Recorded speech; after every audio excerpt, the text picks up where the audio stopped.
All right. Good evening, everyone. Welcome to the October 20th Hamilton Township Council meeting.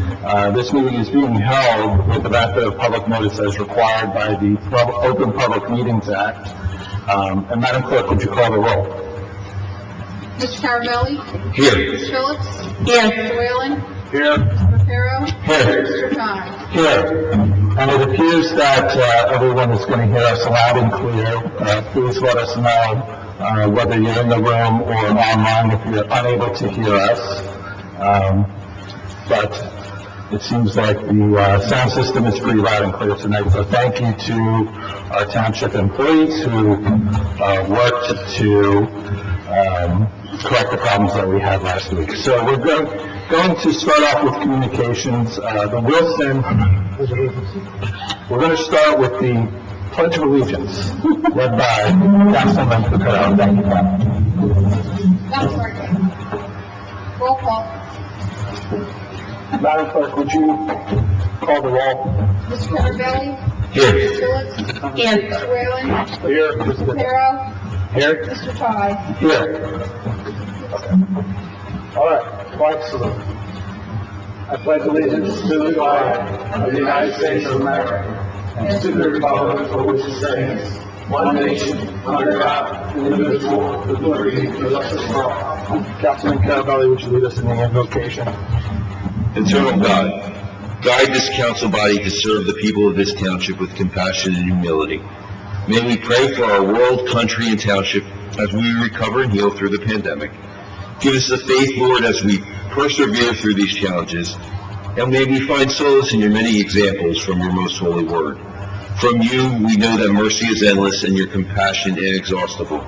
Look kindly upon us and increase your mercy in us, that in difficult moments like these we do not despair, but with great confidence submit ourselves to your holy will, which is love and mercy itself.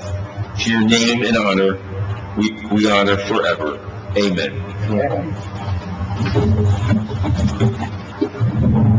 We will be doing the Wilson Center report at the next council meeting, so that won't be held tonight. We do have some important communications that we just want to acknowledge and say a few words about, starting with breast cancer awareness. We are all aware of there's been a rising awareness of this issue in our nation and the danger that this poses to women.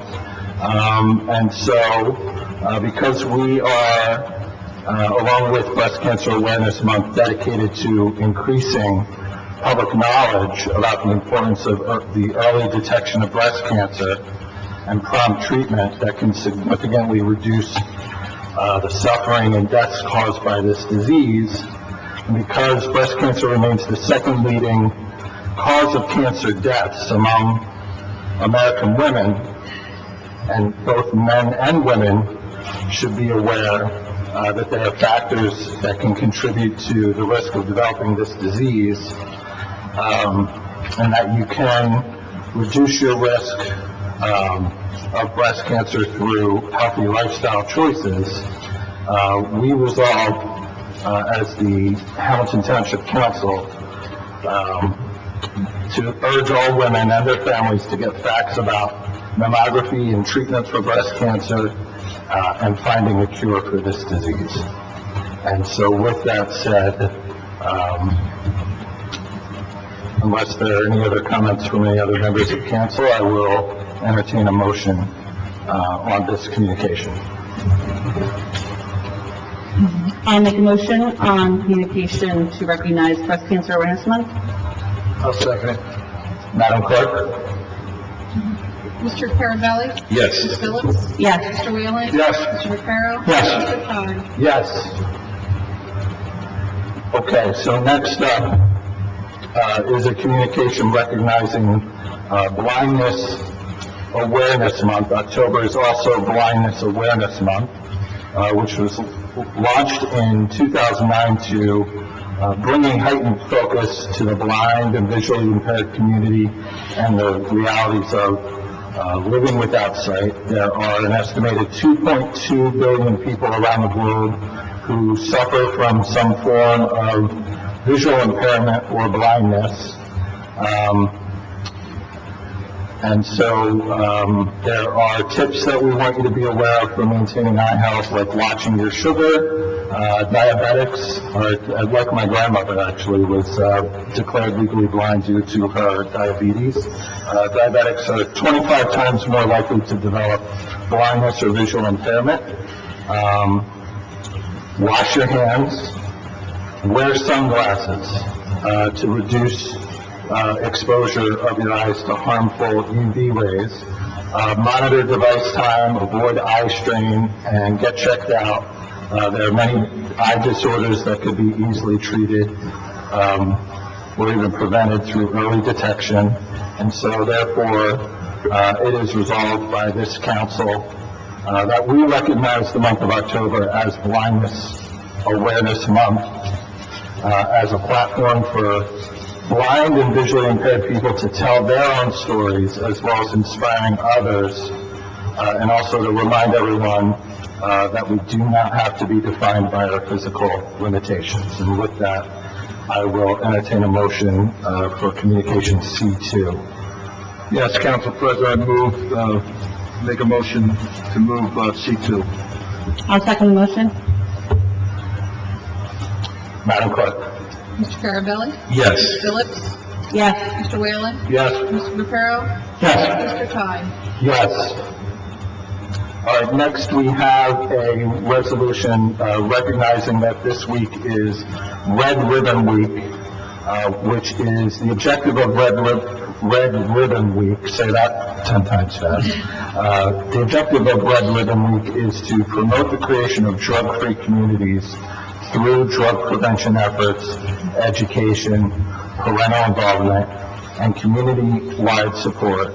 And whereas the Red Ribbon Campaign was established to commemorate the service of Enrique Camarena, an 11-year special agent, not an 11-year-old special agent, but an 11-year special agent of the Drug Enforcement Administration who was murdered in the line of duty in 1985 while engaged in the battle against illicit drugs.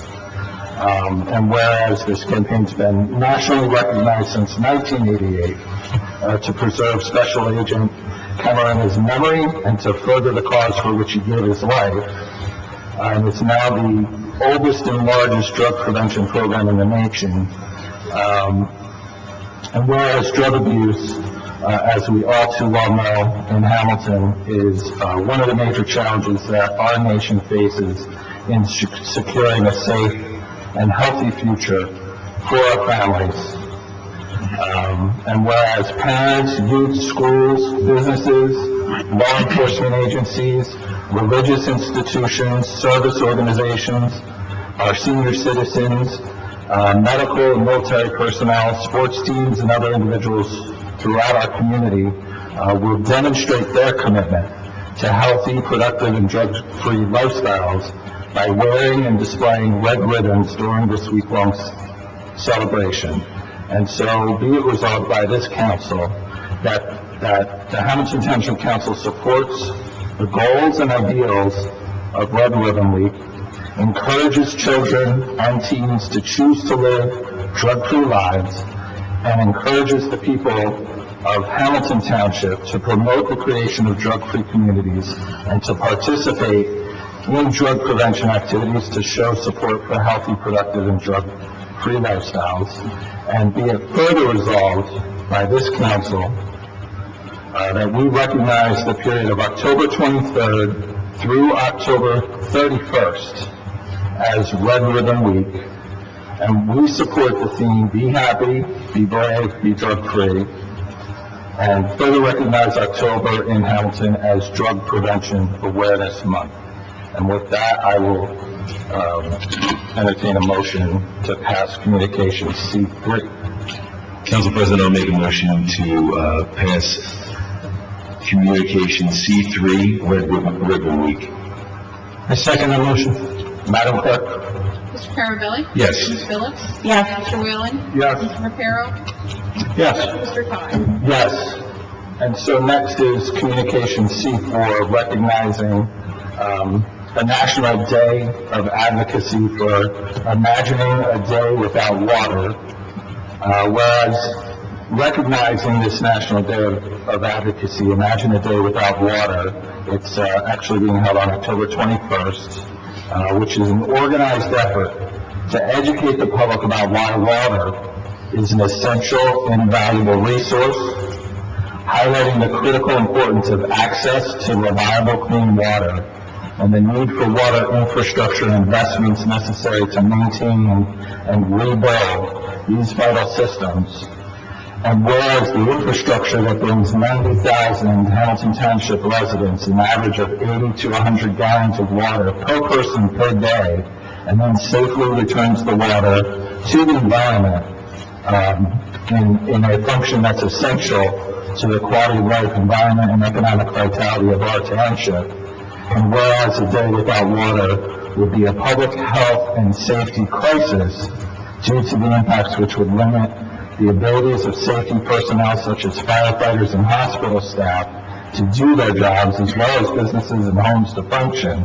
And whereas water infrastructure is critical in protecting public health during the coronavirus pandemic, and America's water infrastructure is aging and failing, and there are communities that have never had access to infrastructure in the first place. And whereas our water infrastructure is necessary to a thriving economy and public health protection that is facing unprecedented challenges, and whereas America's economy is facing a recession and valuing investing in water systems provides a path for economic recovery, be it resolved, therefore, by Mayor Chuck Martin and this council, that we recognize that water is essential to the quality of life and economic competitiveness, and acknowledges the importance of educating the public about the value of water through the Imagine a Day Without Water campaign. And be it further resolved that Hamilton Township is dedicated to investing in safe and reliable water and wastewater infrastructure, and calls on our federal partners to bring much-needed funding and innovation to protect and restore our critical water infrastructure. And with that, I will entertain a motion to pass Communication C4. Mr. President, I make a motion to accept Communication C4. I'll second that. Madam Clerk? Mr. Carabelli? Yes. Ms. Phillips? Yes. Mr. Whalen? Yes. Mr. Reparo? Yes. Mr. Todd? Yes. And, Nancy's down there. I was looking over here for Nancy for some reason. So our final communication of the evening is on recognizing Domestic Violence Awareness Month. Domestic violence affects countless individuals without regard to age, race, religion, or economic status, and victims suffer at the hands of a spouse or partner. And I know that Councilwoman Phillips has, in her professional life, worked with families who have been affected by this, and wanted to say a few words. So I'm going to just turn it over to Councilwoman Phillips for just a moment to talk about Domestic Violence Awareness Month. Thank you, President Todd. I just wanted to just remind everyone, as we not only recognize October as Domestic Violence Awareness Month, we must always be aware that it doesn't just affect women, it also affects men. And as the President had said, it affects millions, no matter what status, race, religion. And it's important that we are always there to support those that we may suspect. Statistics would tell you that 3 out of 4 people know someone who is in a domestic violence situation. And I have worked in the field, but also as a teacher, this is something that we are very aware of and trying to keep a keen eye and ear on, as we all should, as families are more restricted by the COVID restrictions, that it can put people in a difficult situation. But we have outstanding resources here in our community. Women's Space in Lawrenceville serves Mercer County and has been here for decades to service families, men, women, and children. So if you suspect domestic violence or you need help, please reach out to Women's Space. And also, there's a national hotline that you can call, which is 1-800-799-SAFE, S-A-F-E, and it's a secure hotline. And I just encourage everyone to, again, keep in mind that we are all here, we are listening, and support is available. Thank you. Thank you, Councilwoman Phillips, and with that, I will entertain a motion to pass Communication C5. I'd like to make a motion to pass Communication C5, recognizing Domestic Violence Awareness Month. I'll second that motion. Madam Clerk? Mr. Carabelli? Yes. Ms. Phillips? Yes. Mr. Whalen? Yes. Mr. Reparo? Yes. Mr. Todd? Yes. This is 5-0. Consent agenda items. And so we have 3 consent agenda items today, relatively light consent agenda.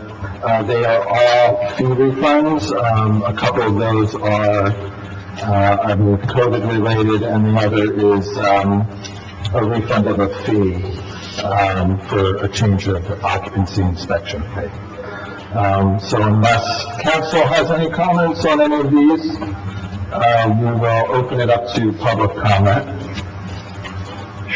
And it appears that no members of the public in the room wish to comment on these consent agenda items. And we will go ahead and check on our online participants. We have none who wish to comment on that. So with that, I'll entertain a motion on the consent agenda. Council President, I'd like to close the public portion and move on consent agenda items, CA 1 through 3.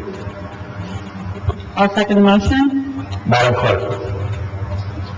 Mr. Carabelli? Yes. Ms. Phillips? Yes. Mr. Whalen? Yes. Mr. Reparo? Yes. Mr. Todd?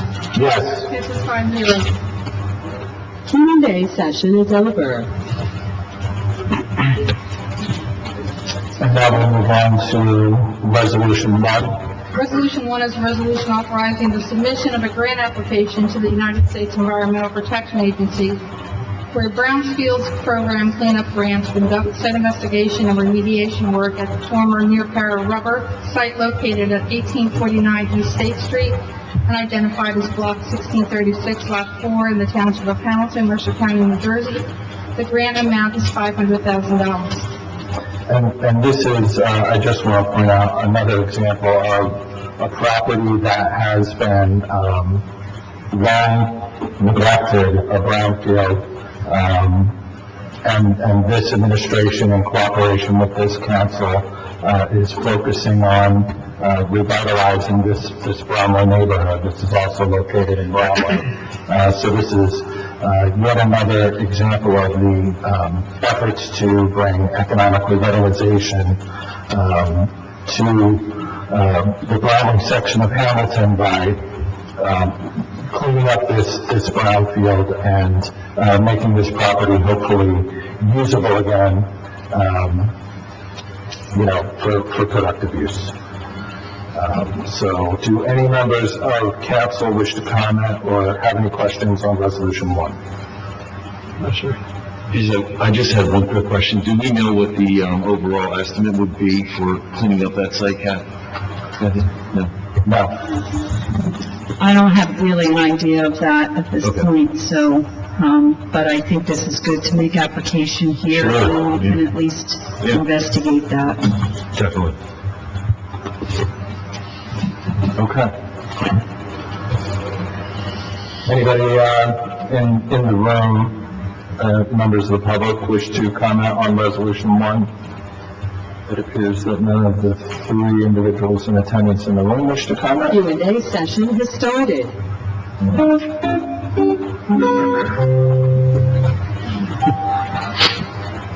And if anyone online wishes to comment on Resolution 1, we will take your comments on this particular resolution at this time.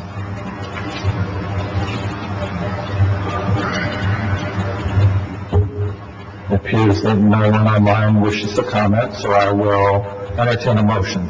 Council President, I will make a motion to close the public comment portion and move on, Resolution 1. I second the motion. Q&A session is over. Madam Clerk? Mr. Carabelli? Yes. Ms. Phillips? Yes. Mr. Whalen? Yes. Mr. Reparo? Yes. Mr. Todd? Yes. Passes 5-0. Resolution 2 is a resolution authorizing the refund of 2018, 2019, and 2020 real estate sewer tax overpayments and lien refunds in the amount of $57,031.47. And these are several refunds, the largest of which is for a 100% total disabled veteran exemption.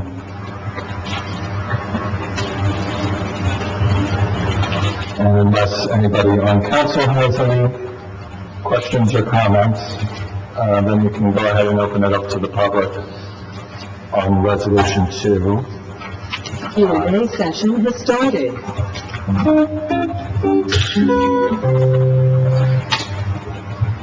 And the line is also open for public comment from any participants online. And let's just give a moment for our citizens who might be listening in online to express their interest in Resolution 2.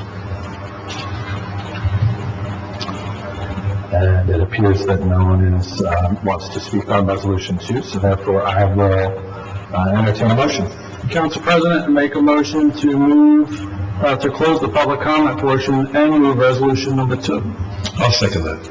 Q&A session is over. Madam Clerk? Mr. Carabelli? Yes. Ms. Phillips? Yes. Mr. Whalen? Yes. Mr. Reparo? Yes. Mr. Todd? Yes. Passes 5-0. 3 is a resolution authorizing the assignment of certain tax sale certificates held by the Township of Hamilton pursuant to NJSA 554:5-112 at SEC for Block 1729, Lot 42, known as 632 East State Street. And the next several are all tax sale certificates. Any questions or comments from council? It appears not. So let's go ahead and open it to the public. Q&A session has started.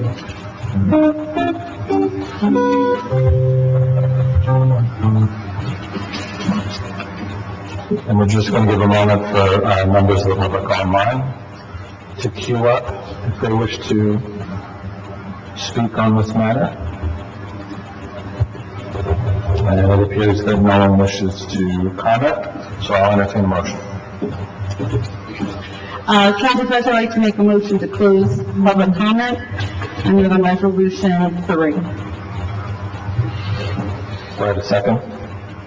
I'll second it. Q&A session is over. Madam Clerk? Mr. Carabelli? Yes. Ms. Phillips? Yes. Mr. Whalen? Yes. Mr. Reparo? Yes. Mr. Todd? Yes. Passes 5-0. 4 is a resolution authorizing the assignment of certain tax sale certificates held by the Township of Hamilton pursuant to NJSA 54:5-112 at SEC for Block 1729, Lot 4, known as 54 North Johnson Avenue. And once again, this is a tax sale certificate. It appears there's no public comment, or no comment by members of council. Council President, could we make a motion together with Resolution 4, 5, and 6? Madam Clerk, is that I can allowable? certainly read those titles and you can make a motion to. Pass them en masse. All the tax sales, the remaining, so we've got 4, 5, and 6 are tax sale certificates, so if we can do those together. Sure. Resolution 5 is a tax sale for property known as Block 2222, Lot 15, also known as 1440 Genesee Street. And Resolution 6, again, is another tax sale certificate for property known as Block 2307, Lot 22 on Grand Avenue. Okay, thank you. Any comment from council? It appears not. And we'll open it up to the public, and it does not appear that any members of the public in the room wish to comment, and we'll just take a quick look online. Q&A session has started. And we'll just give a moment for anyone to queue up. And it appears that no one listening online wishes to comment on resolutions 4, 5, or 6. So I will, Councilman Carabelli, why don't you, make that? Okay. Council President, I'll make a motion to, move resolutions, Close the public close the comment. public comment portion, and move resolution 4, 5, and 6. I second the motion. Q&A session is over. Madam Clerk? Mr. Carabelli? Yes. Ms. Phillips? Yes. Mr. Whalen? Yes. Mr. Reparo? Yes. Mr. Chow? Yes. Passes 5-0. Resolution 7, a resolution approving an amendment to Resolution 20-052, authorizing contracts with approved state contract vendors for the calendar year 2020. This is, we participate in a cooperative purchasing program which saves the township money, and periodically new vendors are added to the list of available vendors through the cooperative program, and that's the case here. We have Rich Tree Service and the Ocean Computer Group, who we are now going to be able to do business with as a result of this resolution. Do any members of council wish to comment? It appears not.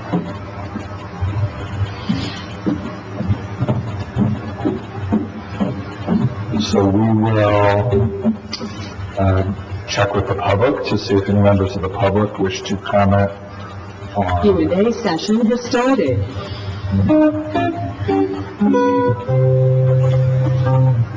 Okay, it does not appear that anyone wishes to comment on resolution 7. And, did you have something? No, sorry. And it doesn't look like anybody online has any comments, so I entertain a motion. Is that what you were? I was going to make a motion. Okay. I jumped in, I'm sorry. Make a motion to close the public comment portion and move on resolution number 7. I'll second that. Q&A session is over. Madam Clerk? Mr. Carabelli? Yes. Ms. Phillips? Yes. Mr. Whalen? Yes. Mr. Reparo? Yes. Mr. Chow? Yes. Passes 5-0. 8 is a resolution consenting to the appointment of Thomas Julian to the Hamilton Township Economic Development Advisory Commission. Okay, so I want to start off by just saying, please, Councilwoman Phillips, I understand that you had suggested Mr. Julian, so thank you for that. Did you want to lead off with any comment, or I understand he's on the line? Sure, I just, I think that Tom Julian will be an excellent contributor to the Economic Development Advisory Commission. He's born and bred Hamiltonian, he knows the history here, he's raising his family, and has all plans to stay here and see the future of Hamilton. And honestly, in all the people, he's definitely has Hamilton in his heart, so I think he's going to be a great contribution. Okay. Can we open up the line for Mr. Julian in case he would like to say a few words? And Mr. Let me see. Can they hear us? Kevin?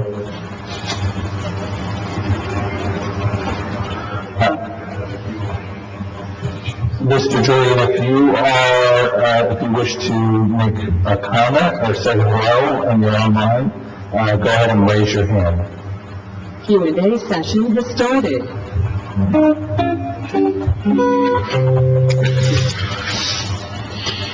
Okay, so we are live online, so, again, for Mr. Julian, if you wish to make a comment, hit star 6, yeah.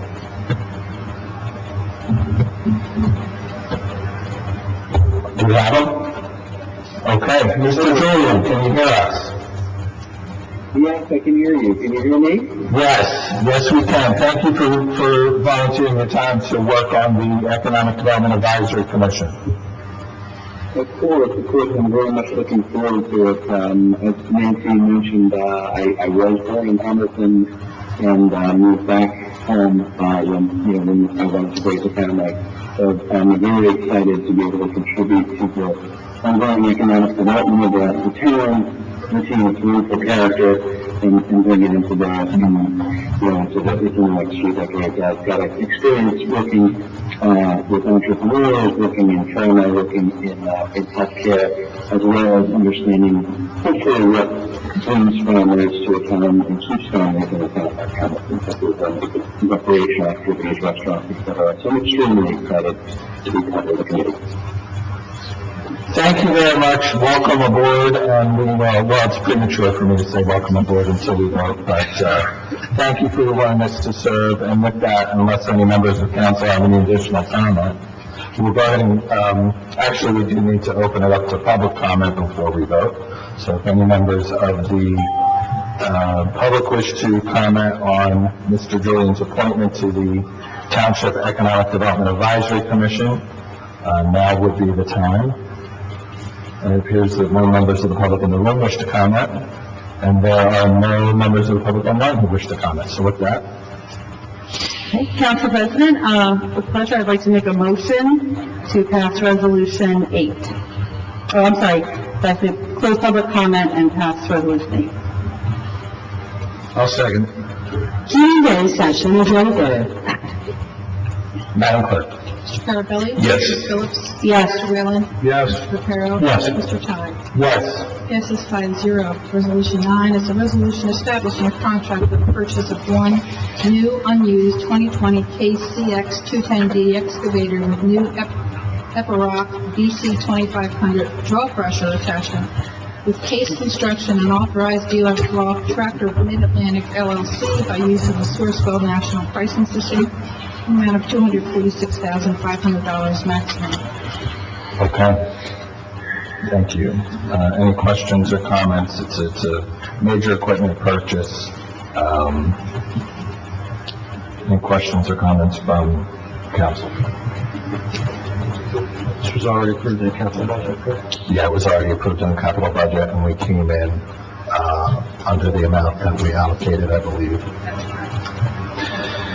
So if there are no questions or comments from council, we will open it up to members of the public for anyone wishing to comment on Resolution 9. Q&A session has started.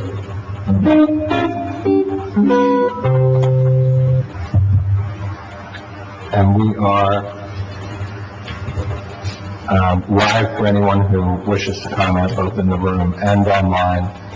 And we do have an individual, Mr. Craig.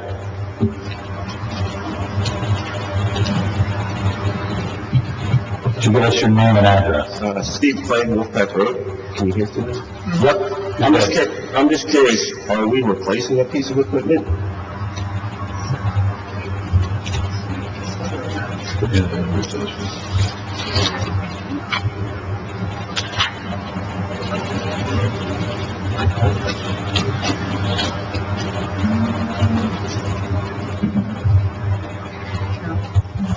I don't believe that this one is a replacement, and it's one that does a number of, things that we need done now that we're currently doing with some of our current equipment, but we have additional need for additional workload, so, I don't believe this one is a replacement. I can get you a better answer if I go back and look at our capital budget, because that had the full description and all of those other, items in there. So if you don't mind, I can certainly give that to you. That's fine. And where would this be used at if we're having that much workload that we need an extra one? This is Public Works, and I think a majority of it might be at the Echo Center, and then, Parks also. and parks, right? And even tree work that we have done, so, yeah. Okay, I'm just curious. And just, I don't want to jump ahead, but I'm going to have the same questions on Resolution 11. Okay. Maybe you can answer those before. I don't have to waste somebody else's time. We'll circle back. We'll, Clegg, if you'll be so kind, please, would you take a wipe and then wipe down the microphone and dispose? Thank you. thanks for helping us out with that. And with that, thanks, Steve. Are there any other members of the public wishing to comment on this particular? Nope, okay. So there's no further public comment? I'll entertain a motion. Yes, Council President, I move to close the public portion of, and move on resolution 9. I'll second the motion. Q&A session is over. Madam Clerk? Mr. Carabelli? Yes. Mrs. Phillips? Yes. Mr. Whalen? Yes. Mr. Reparo? Yes. Mr. Ty? Yes. Passes 5-0. Resolution 10 is a resolution authorizing the Township of Hamilton to enter into a national cooperative pricing system with Houston Galveston Area Council, ILC, 20-10748. Kathy, could you just kind of give us a little overview of what we're doing here with the Houston Galveston area? Right, this is another one of our, we have several national cooperative purchasing agencies that we partner with when we make purchases. This was one that was recommended to us from the fire districts that they use for some of their larger equipment and even their fire trucks and vehicles. So we wanted to set this up to become a member of this. It doesn't cost us anything to be a member of the organization, and it gets us specialized pricing on a lot of our bigger equipment purchases. So we don't have any plans to purchase anything at this point, but we may in the future, so we wanted to make sure we had this set up. Okay. President Ty, if I may. This was something that was discussed in subcommittee, and this is, the main vendor that they use. And it was something that all the districts had in common, and that's why they, asked us to be, to partner with them. Okay, very good. So unless there are any other comments or questions from council, then we will open it up to the public. Q&A session has started.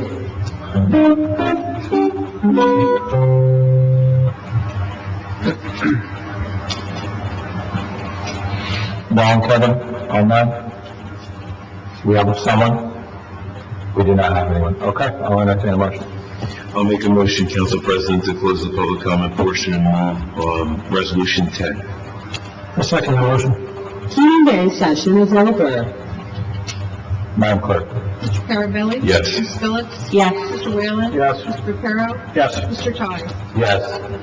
Passes 5-0. Resolution 11 is a resolution establishing a contract for the purchase of one new unused Leach Model 2R, the third 29 cubic yard rear loader with mounted to a Mack Terra Pro 64R chassis, also known as garbage truck, with Labrie EnviroQuip and authorized dealer Sanitation Equipment Corp. by use of Sourcewell National Pricing System in the amount of $269,111.70 maximum. So in this case, we do currently own a garbage truck, which is used primarily for our brush pickup program.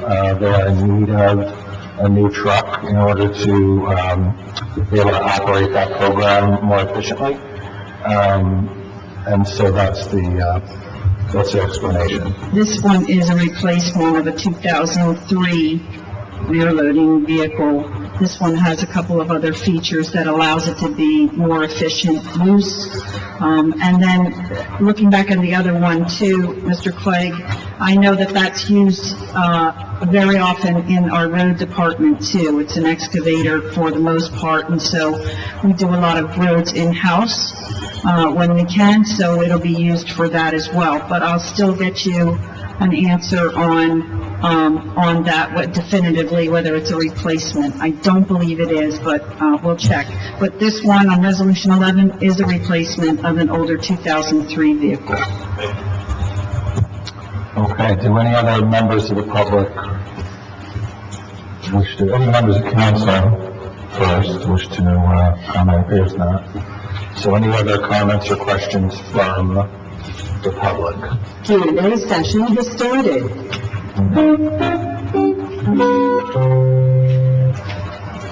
Okay, and so the line is open. If anybody online wants to speak, you can hit *6. And it appears that no one has any questions online. We have one. What are the last 4 digits? So the caller on extension 6447, you are live. Could you give us your name and address, please? Hello? Extension 6447, did you raise your hand? We can't hear you if you are speaking. Do you have your device on mute? How about now? That's good. Now we hear you. Can you give us your name and address, please? Yes, Chris Markley, Public Works Director. Oh, hi, Chris. Hi. How you doing? I just wanted to let you know that I was here, and that was an excellent, Chris, do me a favor and speak as directly into your phone as possible, just so that everyone in the room here can hear you clearly. Okay, I just wanted to let you know that both explanations on those 2 pieces of equipment were spot on. And, just, I could just add, that garbage truck has 139,000 miles on it, and close to 16,000 hours of run. So we're doing a useful test on that piece of equipment. Very good. We appreciate you calling in, and this is 2 council meetings in a row attended by Director Markley, so thanks for your willingness to help us out at a council meeting, Chris. We appreciate it. Anytime. Thank you. Okay. So with that, it appears that no other members of the public wish to comment. Council President, I make a motion to close the public comment portion and move resolution number 11. I'll second that. Q&A session is over. Madam Clerk? Mr. Carabelli? Yes. Mrs. Phillips? Yes. Mr. Whalen? Yes. Mr. Reparo? Yes. Mr. Ty? Yes. Passes 5-0. Resolution 12, resolution authorizing amendment to a professional services agreement, number 20-253, with McManaman, Scotland and Bowman LLC for additional special projects attorney services required with regards to labor negotiations. This is an increase of $10,000. And the labor negotiations are now complete, and this is just kind of housekeeping to wrap up work that's already been done. Thankfully, the labor negotiations are complete. Congratulations again to everyone for that work. So unless any members of council have any questions or comments, we will go ahead and open it up to members of the public. Q&A session has started.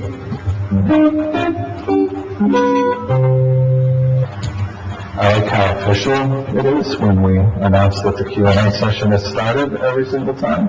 It appears that no one in the room wishes to comment on Resolution 12, so let's check online. No one online wishes to comment on Resolution 12 either. So I'll entertain a motion. Council President, I make a motion to close the public comment portion and move resolution 12. I'll second that. Q&A session is over. Madam Clerk? Mr. Carabelli? Yes. Mrs. Phillips? Yes. Mr. Whalen? Yes. Mr. Reparo? Yes. Mr. Ty? Yes. Passes 5-0. Resolution 13 is a resolution authorizing and approving a substantial amendment to the Township of Hamilton's fiscal year 2019 CDBG Annual Action Plan in order to incorporate the special allocation of Community Development Block Grant CB3, known as CDBG-CV CARES, funds awarded through Round 3 of the 2020 Coronavirus Aid, Relief, and Economic Security Act, known as CARES Act, under Public Laws 116-136.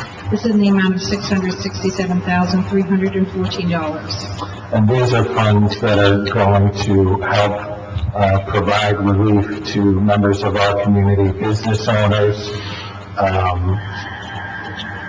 individual homeowners, renters, who need help getting through the, national health emergency, specifically. And we have another resolution similar but different coming up as well, but, we'll just stick to our current resolution 13 at this time, which is the CDBG. So do any members of council wish to comment or have any questions? Councilman Carabelli.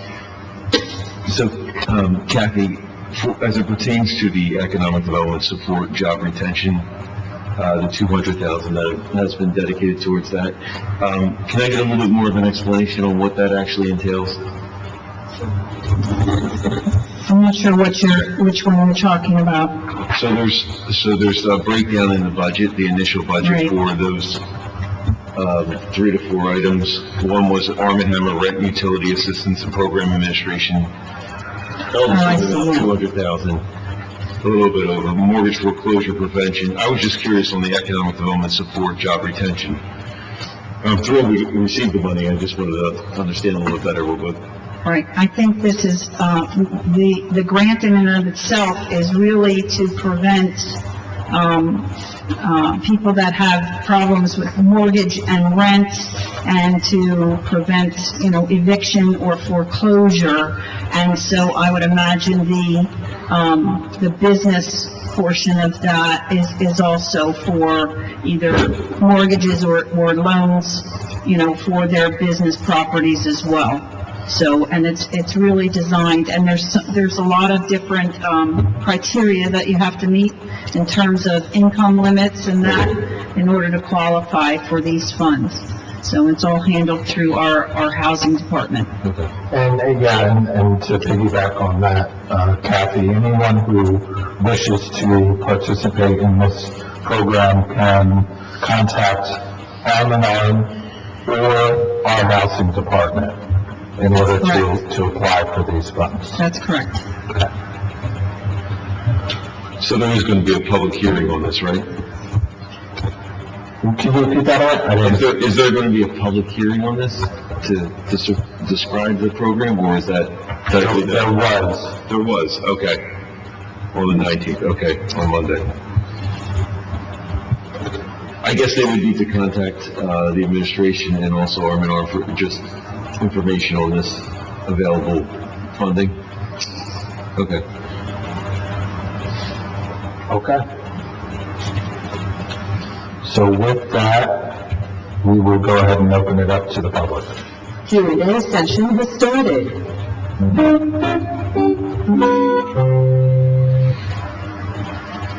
And it doesn't appear that anyone in the room wishes to make a comment or have a question on 13, Resolution 13. So we'll check online, and it doesn't appear that anyone online has a question or comment for Resolution 13 either. So I will entertain a motion.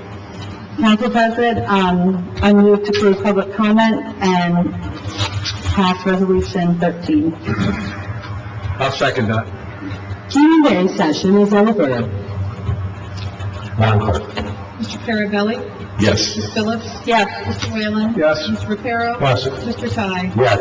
This is 5-0. Resolution 14 is a resolution authorizing the execution of a memorandum of agreement between the Township of Hamilton Division of Health and other local health departments and the Mercer County Division of Public Health for the provision of public health mutual aid. And this is a mutual aid agreement similar to the mutual aid agreement that our firefighters have with towns nearby. If any of our neighboring towns are overwhelmed, or if Hamilton becomes overwhelmed, we will be able to work cooperatively, our health departments will be able to work cooperatively to overcome any challenges regarding public health. Do any members of the council have any questions or comments? No, sir. Yes, sir. Everybody's good? I got that call, you said on that. Oh, good. Any members of the public wish to comment? Q&A session has started. Steve?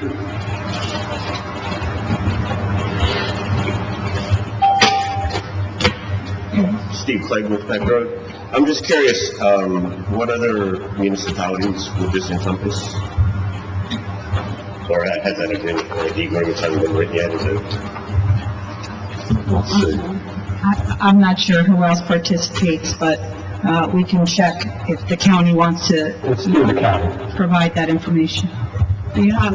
Council President, I did notice in the backup materials, Yes, this is Alyssa Schreier, according to the memorandum of agreement. Alyssa, hold on one second, Councilwoman Phillips. Sorry. You were saying, am I Councilwoman Phillips? mistaken that the backup materials for this resolution do include the memorandum of agreements with the other towns?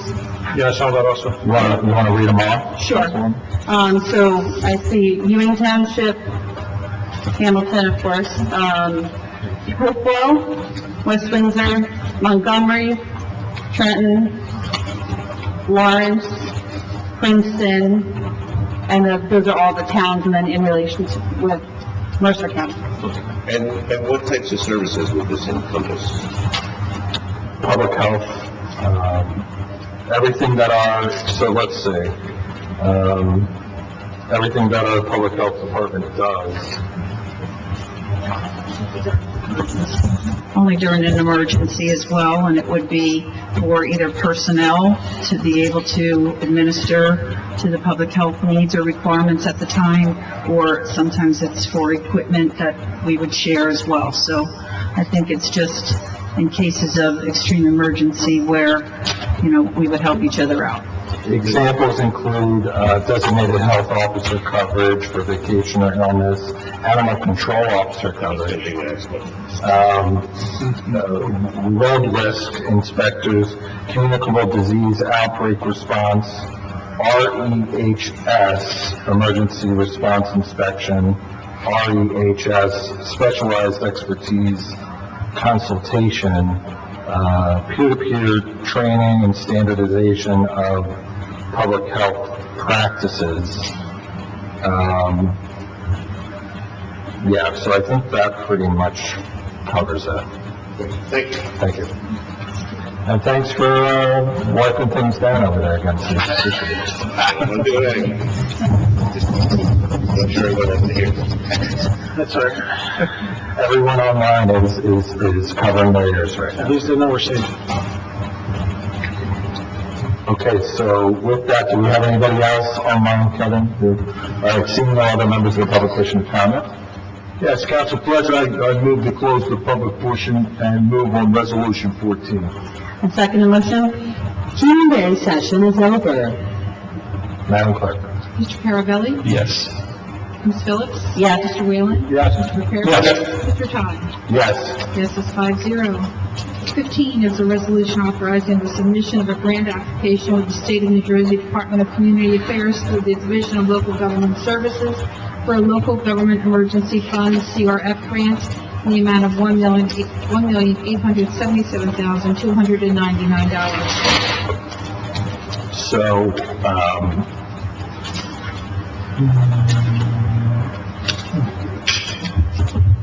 my backup material is out of order. Oh, here it is, okay.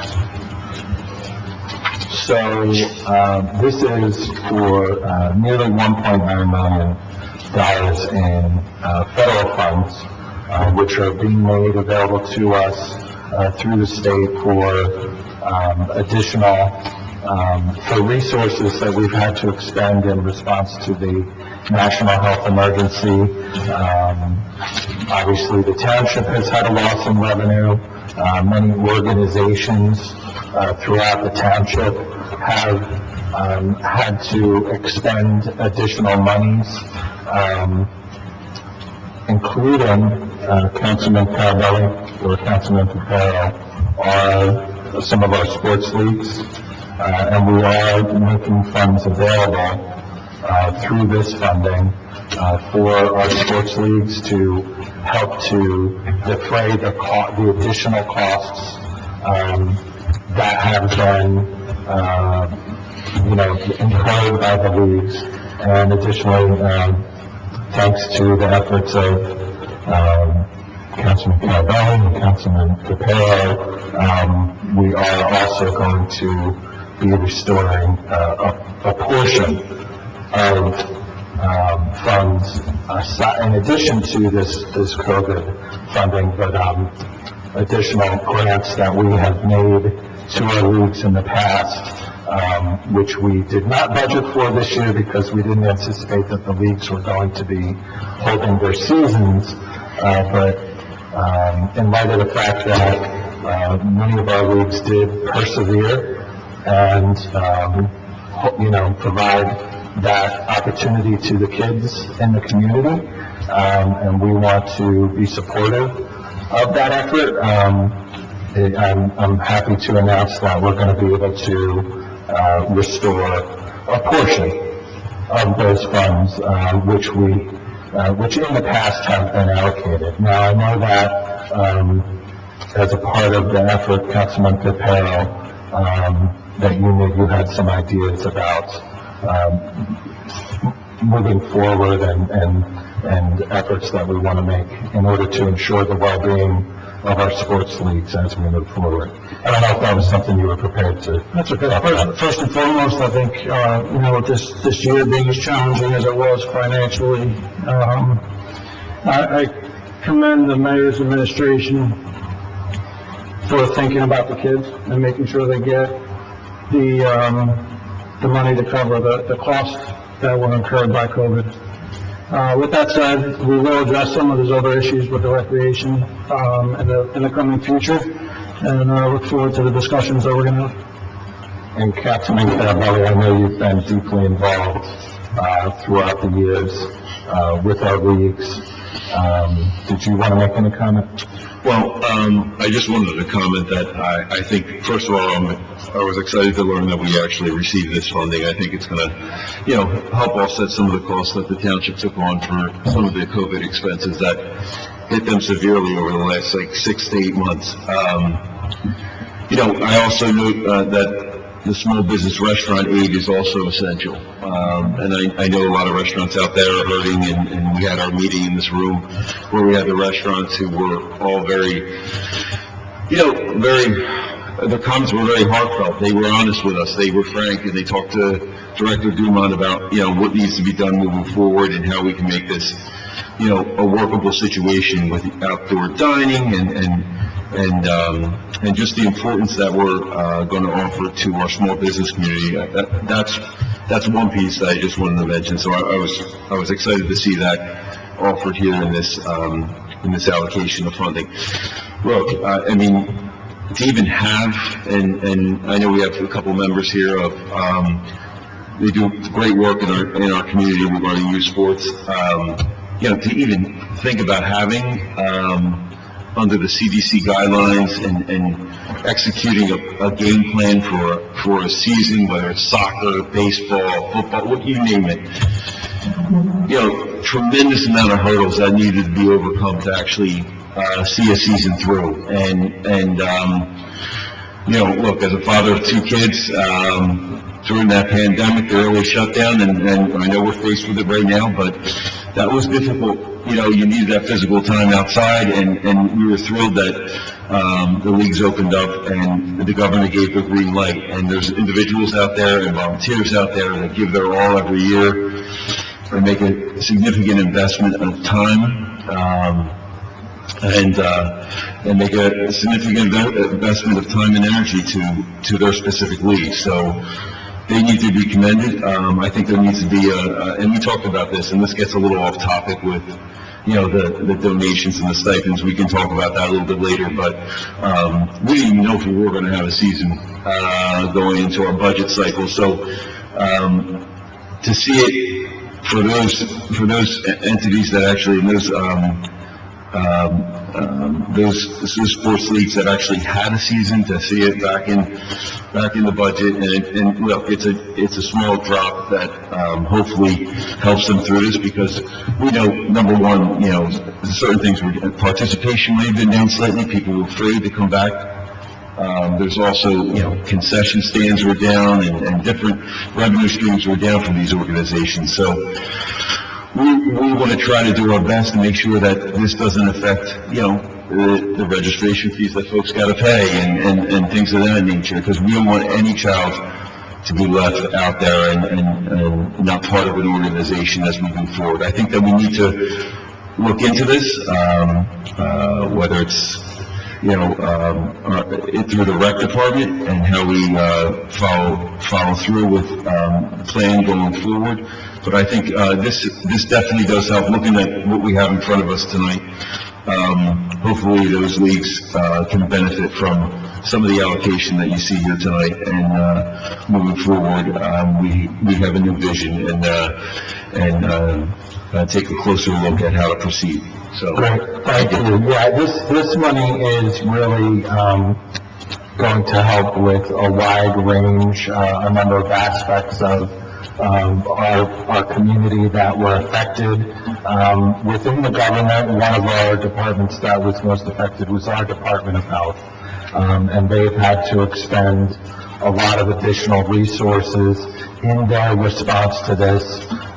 So I want to thank our Director of Health and Senior Services, Kathy Fitzgerald, for their ongoing effort. Our Health Officer, Chris Markley, they continue, as we reopen our schools, to work very closely to ensure the safety of our children and everyone in our community.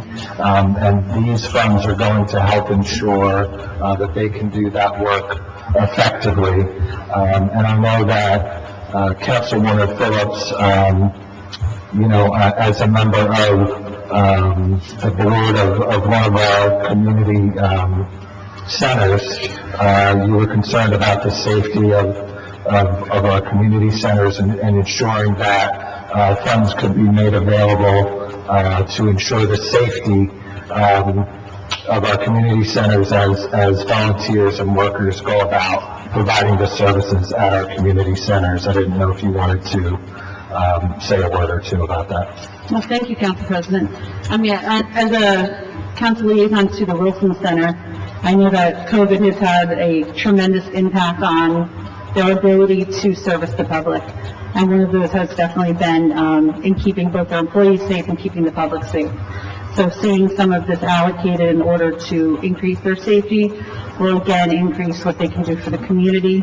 I know they're going to have some upcoming programs for Thanksgiving and Christmas, and we'll be looking for continued community support, but this will definitely get them on the right track and help them with the community. Thank you.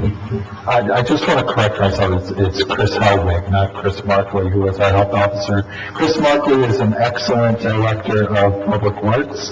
However, he's not our health officer. It's Chris Markley.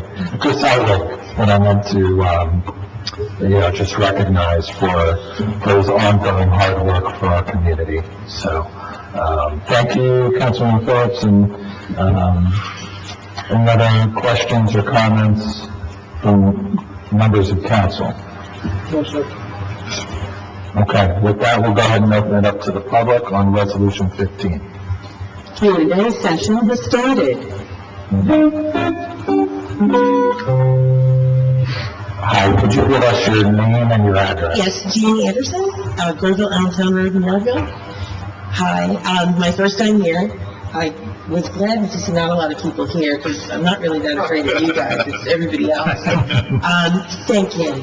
I can't tell you enough. I'm the president of Hamilton Bay Ruth Baseball, and I too started at this league in the year of COVID, and it was a lot of stress, a lot of worry.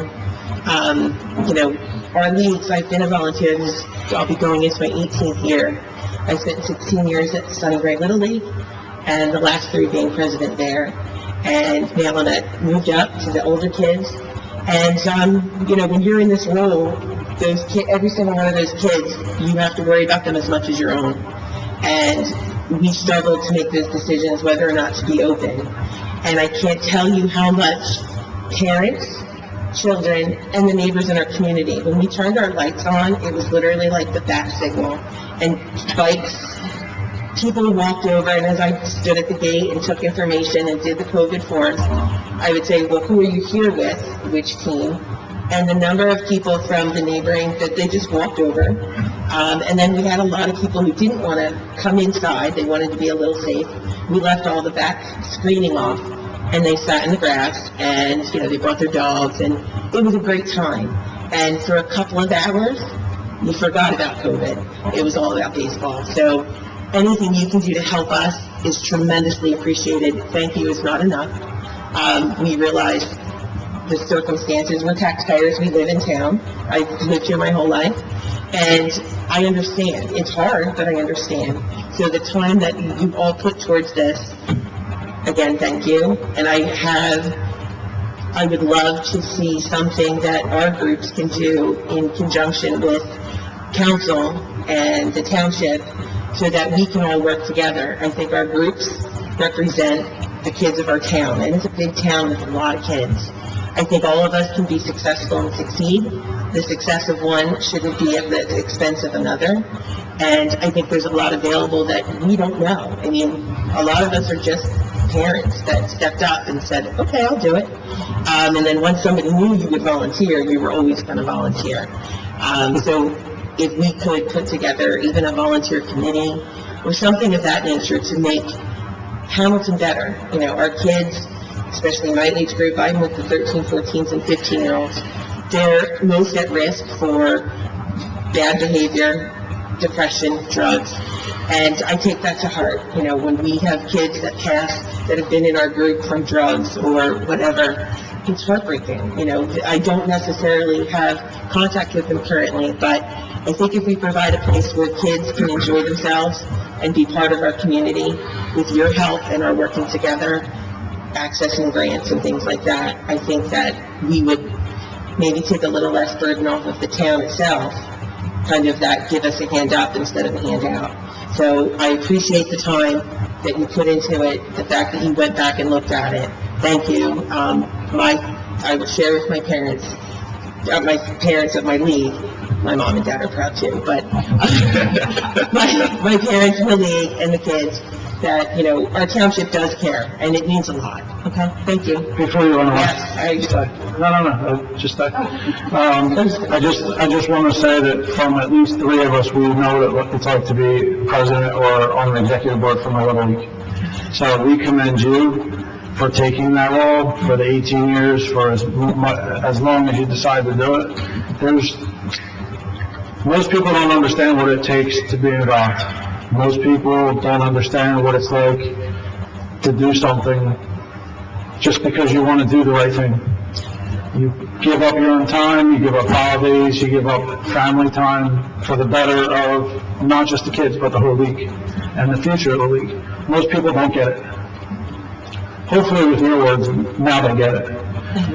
So we're going to continue to work with you. I know you have all of our attention. We are going to continue to work with you. We are going to try to come up with some new creative ideas.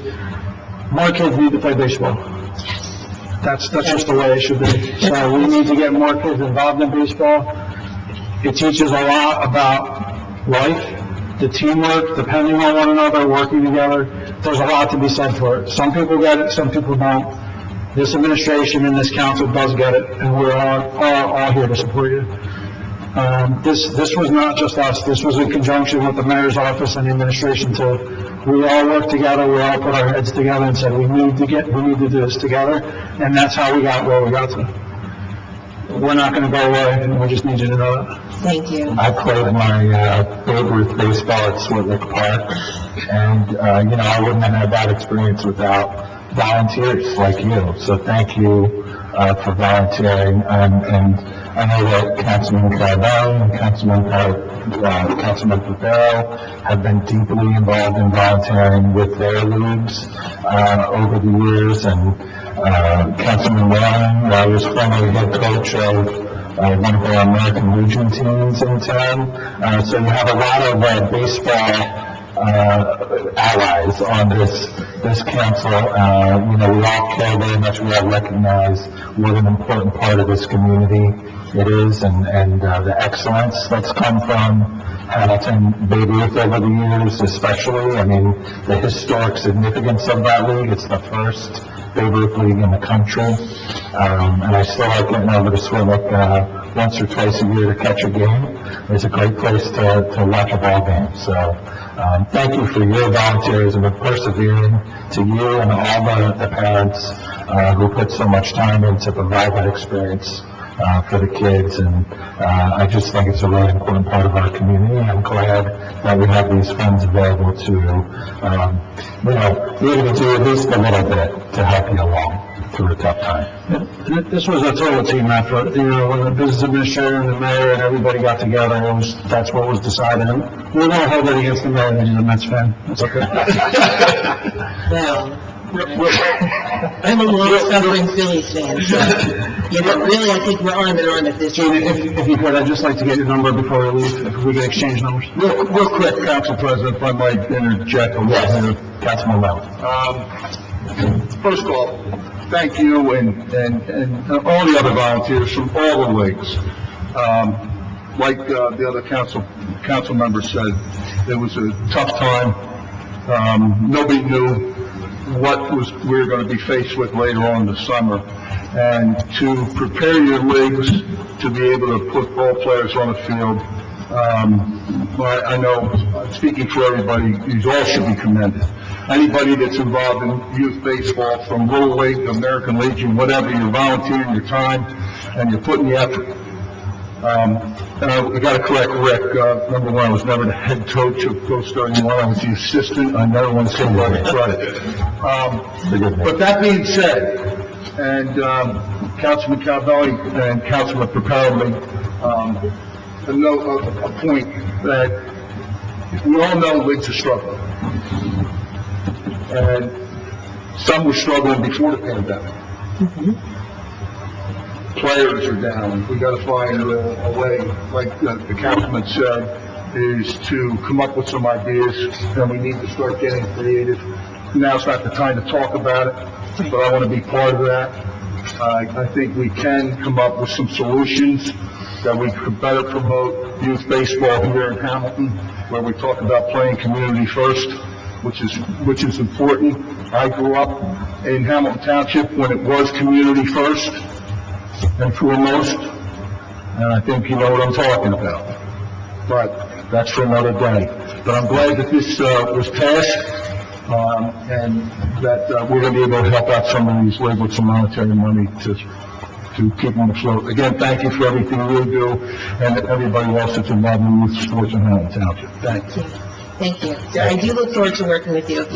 I love to volunteer. I've done it. I have a lot of ideas, and I talk a lot, so I'm going to end now. But thank you again. Really, you just don't know how much of a relief it is. We work tirelessly. We're workers at Hamilton. We have, I open the field at 6:30 on the weekend, and I rake the yard with everybody else in the field and got it ready for beans. But that's how we are, and we will work with you, and we will work for our kids, because that's what matters more than anything. Thank you. Thank you. Councilman Calvelli. I just wanted to say,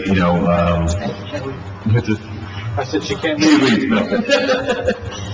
oh, you can sit. Yeah, you can say, Gene. I was just going to say, I know Gene personally. I know the work that you put into, Sonny Bray and the time and effort that you put into Hamilton, Babe Ruth. So you do tremendous work. You volunteer a lot of time and hours. One of the things that I think is unique about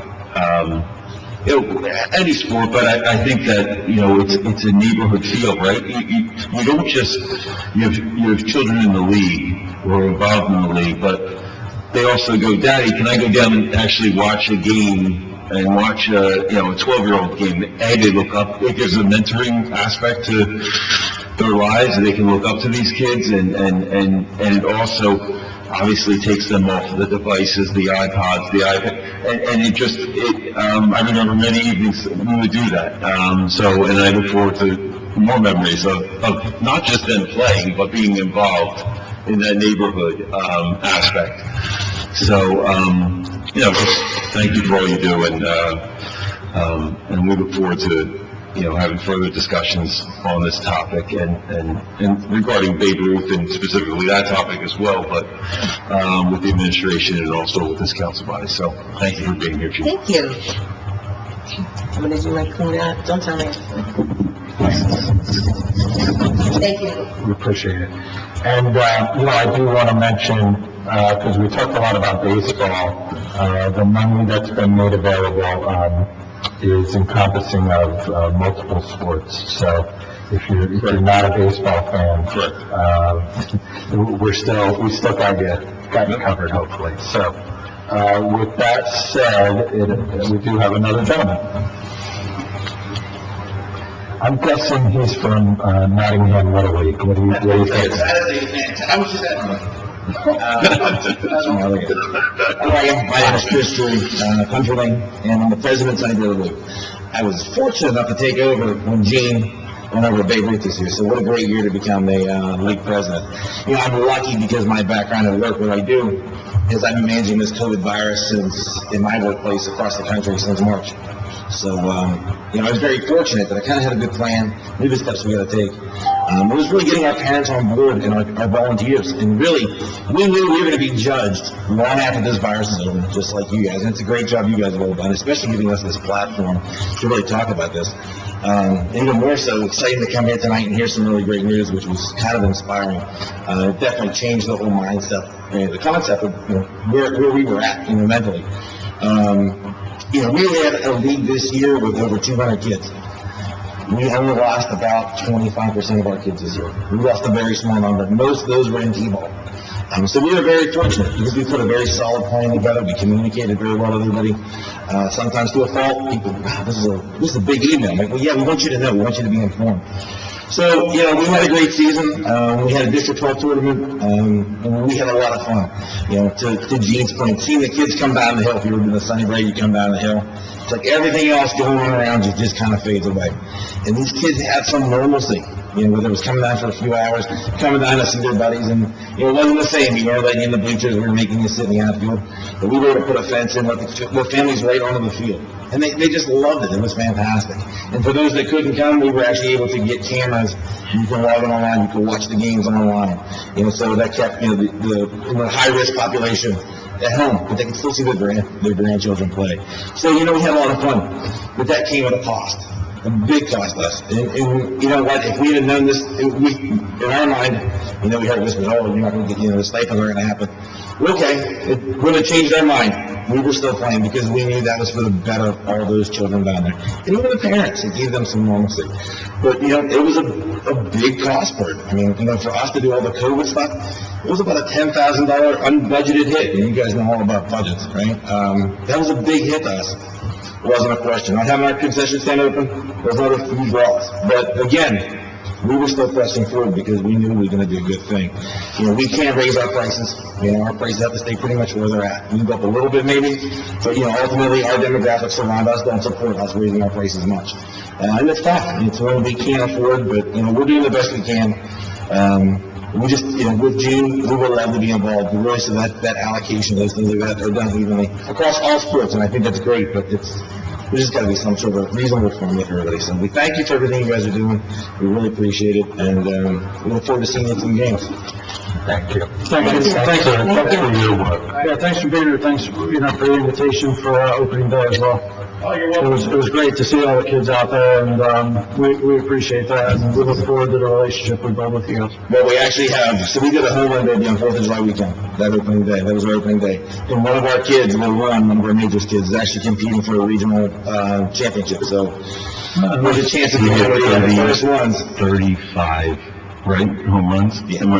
35. He didn't even battle one round, so at any rate. I get it. Thank I just, We got some talent in Hamilton. you. He's got a big roof now. Sorry, Councilman, you were saying? Mr. President, I'm sorry, I don't know his voice. Chris Drury. Chris Drury. Country Lane. No, I was just gonna add that one of the things that Chris really brought to the table with the Little League was just his background in safety. And he had that super thorough, I know, just the pre-COVID stuff that you had to fill out beforehand and how folks had to walk through a specific tended area. So he for Sunnybury Little League, just did a phenomenal job getting that up and running. And the other thing I just wanted to mention regarding, going forward, I don't know the rhyme or reason why, how this was distributed in the past, the stipends, but it's something that we talked about looking into on just moving forward and next year, and how we look into actually, how do we make that formula work and make it fair and equitable across the board? So, agreed. So, Can I continue to comment on this not sports related? yes. So I think the kids' leagues, obviously, everything that we're gonna do is a great step. I think one thing that we can't forget about this resolution, as we go through the backup material, there's $400,000 in there that's small business and restaurant aid. I think that is huge for our local businesses, our restaurants that have struggled. They've adapted with all kinds of outdoor dining, and I know they've worked with Director Dumont. He's worked tirelessly on getting everybody up to par, making sure the regulations are followed. And I think that deserves an accommodation too. That $400,000 is really going to go a long way helping our businesses in town. Great. Thank you. And we're still in public comment, if any other members of the public wish to comment. And seeing none, I'll make a motion to close the public comment portion period and move resolution 15. A second motion. Q&A session is over. Madam Clerk. Mr. Carabelli? Yes. Mr. Phillips? Yes. Mr. Whalen? Yes. Mr. Reparo? Yes. Mr. Todd? Yes. Passes 5-0. Following ordinance, second reading and public hearing.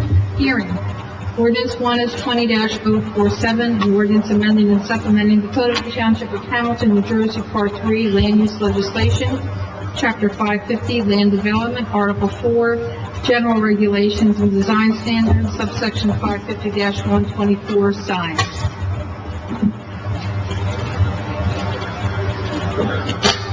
So this is regarding billboards, and it's going to allow billboards in a limited number of areas adjacent to our highways. Any questions or comments from members of council on this ordinance?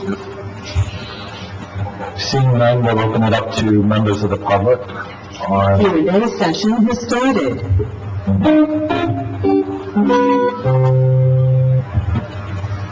Okay, and we have a member of the public who wishes to, well, you know what, let's go with Janice, because she hasn't spoken yet today. Come on up, Janice.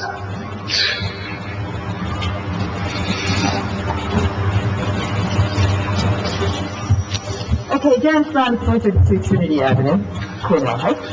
Okay, now this is billboards along the highways. What highways are you, like major highways that like 195, 295. 33 and stuff like that? No, 195 and 295, 130. Oh, okay, so that, you are talking major highways, not just major roads in Hamilton? Yes. Oh, okay, because I thought maybe we're gonna have them down there. And this is like regular billboards that you normally see of different companies out We're there? the modern ones that will show different, the digital billboards, and I think we're even going to have some public service access to those boards, so in times of emergency, we'll be able to take over those billboards and broadcast information through those.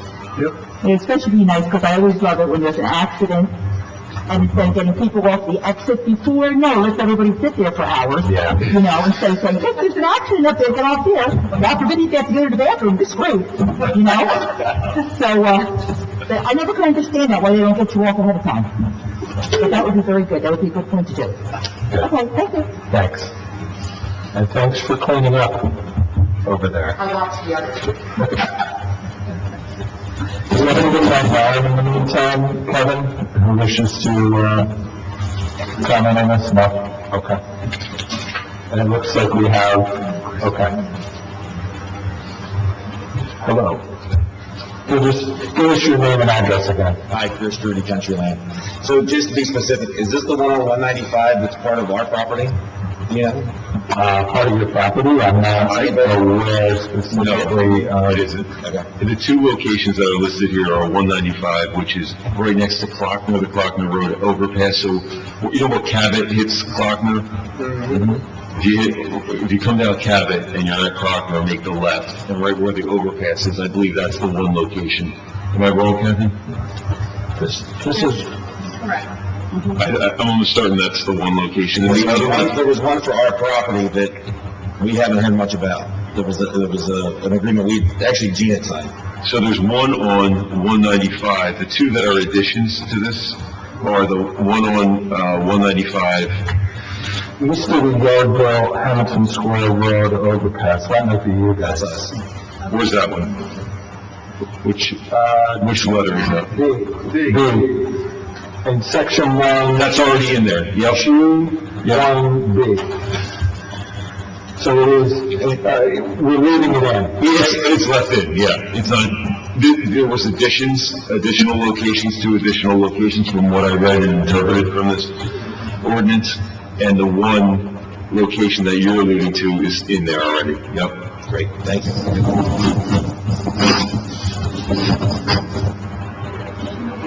Thanks for doing that. Any other, did you wish to comment? Okay. And I'll check online. No one? Seeing no other members of the public wishing to comment? Mr. President, I move to close the public hearing and adopt ordinance number 20-047 on second reading. I'll second that. Q&A session is over. Madam Clerk? Mr. Carabelli? Yes. Mr. Phillips? Yes. Mr. Whalen? Yes. Mr. Reparo? Yes. Mr. Ty? Yes. Passes 5-0.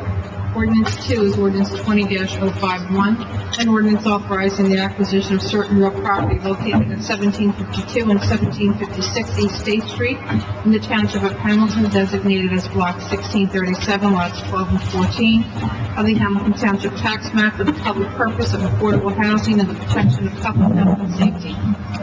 And once again, this is part of the ongoing economic redevelopment efforts of the mayor and council working together. We are finally moving forward on redeveloping the Bromley Fire property, and that is going to be redeveloped with modern, affordable housing. And with that, we're missing a councilman. He wandered out into the, any members of council wish to comment or any questions? It appears not, so we will go ahead and open it up to the public. Q&A session has started.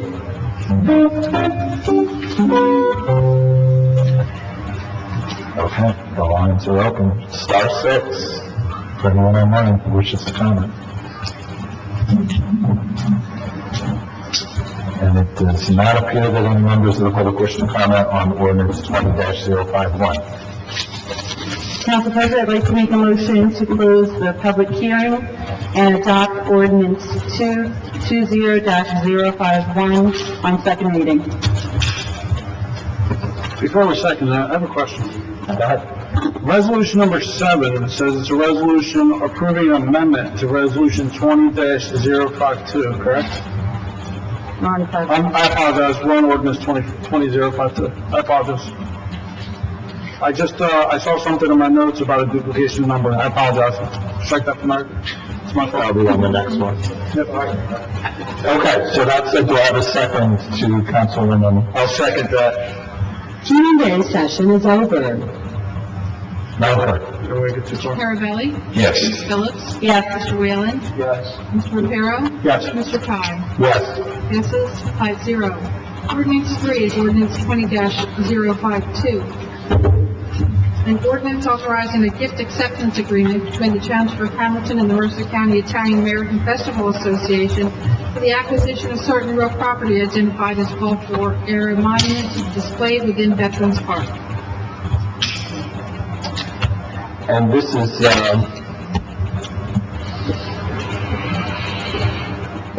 relic from, the Gulf War. a monument representing the brave Americans who proudly and nobly served our country during the Gulf War. And the Mercer County Italian American Festival Association has offered to donate the monument to us to place on display within the east entrance of Veterans Park. And so, unless any members of council have any questions or comments, I'm going to go ahead and open it up to the public.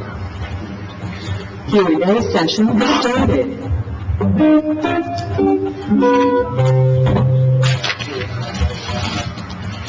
We are now on 20-052, Councilman Papero. You're always one step ahead of me. I don't know about everybody else, but did you have a comment on that? No, I already found my end. Go back. I already found my end. All right, thank you. Thank you. Okay. Any other members of? Nope. Okay. And we have nothing online. Okay. And so with that, I'll entertain a motion. Yes, Council President, I move to close the public hearing portion and move on ordinance 20-052 on second reading. Second the motion? Q&A session is over. Madam Clerk. Carabelli? Yes. Ms. Phillips? Yes. Mr. Whalen? Yes. Mr. Reparo? Yes. Mr. Ty? Yes. Passes 5-0. And at this time, we're going to open it up to public comment. Council Vice President, you're recognized. Q&A session has started.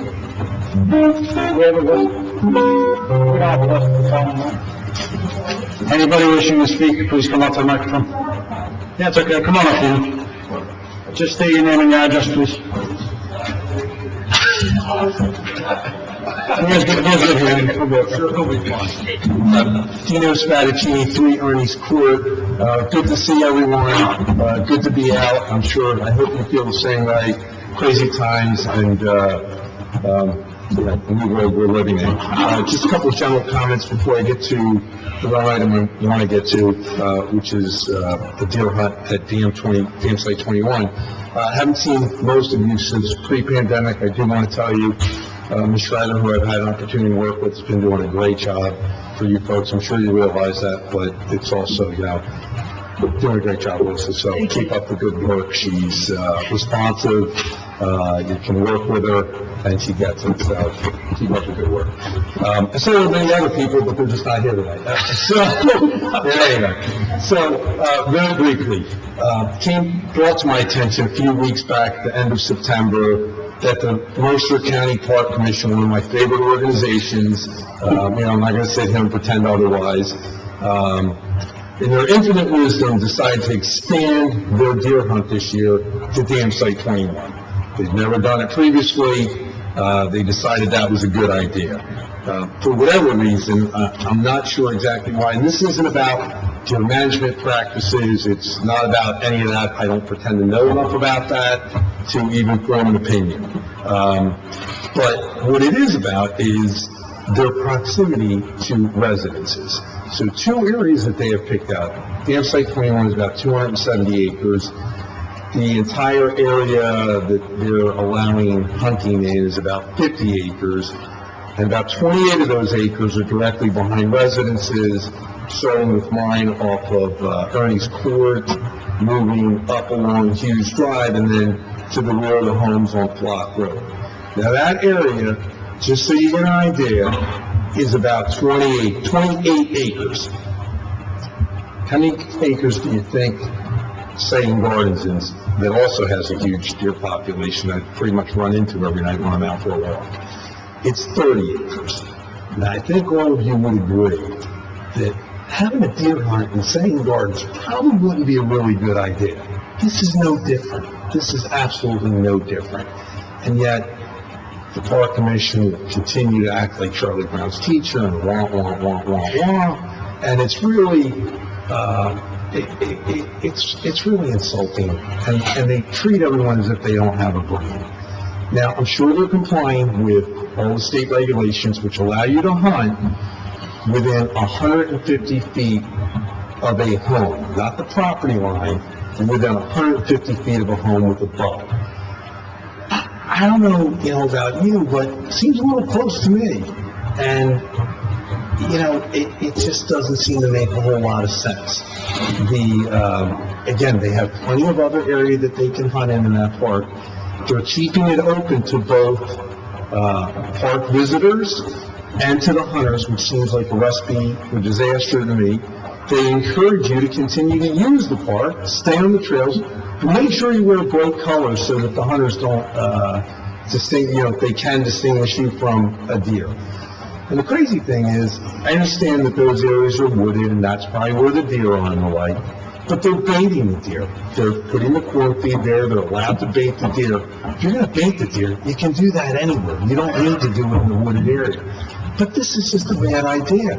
And the park commission will not hear anything. I went to their last meeting. Their last meeting was the last Wednesday of every month they have it. It was virtual. Again, a little insulting to me. I got my first 2 minutes, and then they said, you give everyone an opportunity to speak a second time, at which point in time my hand was raised on video, and they said, we prefer that you submit any and all comments in writing. It's like, cut the break. They don't care.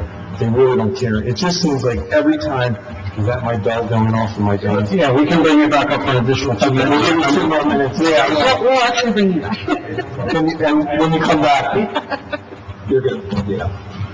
Any other members of the public? Janice? Thank you.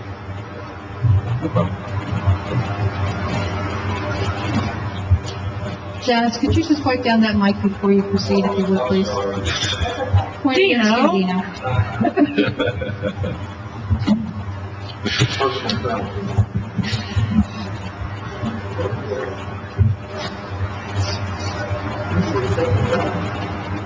Does he lose a minute off his second speech because we have a 30-second violation?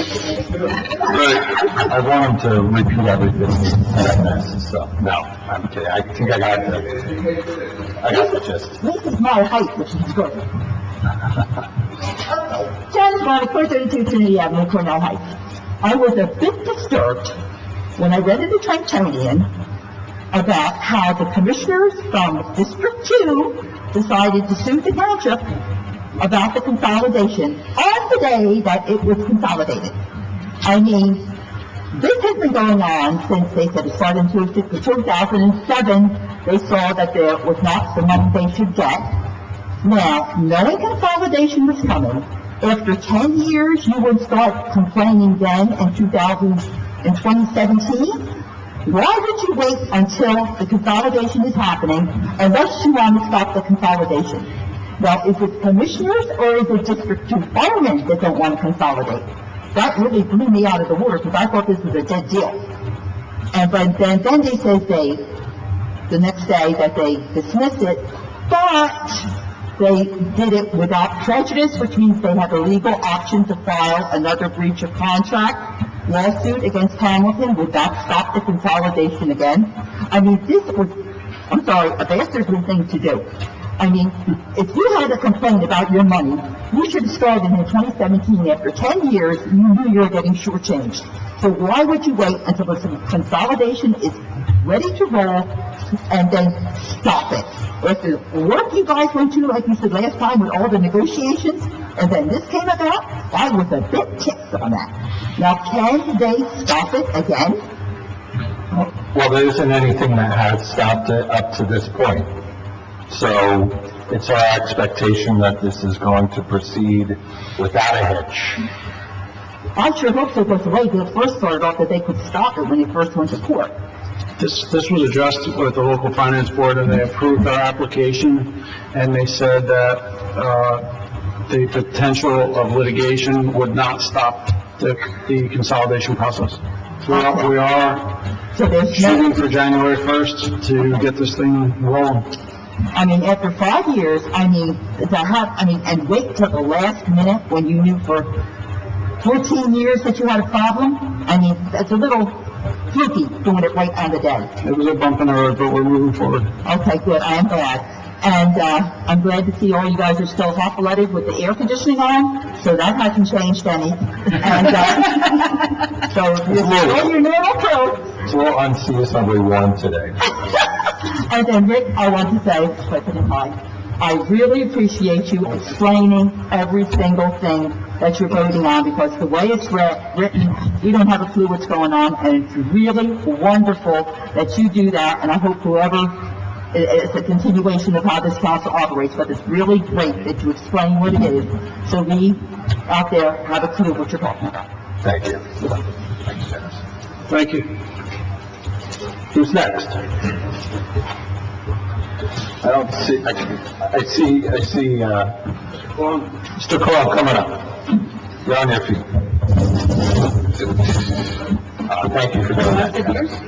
This is chilly over here. Thank you.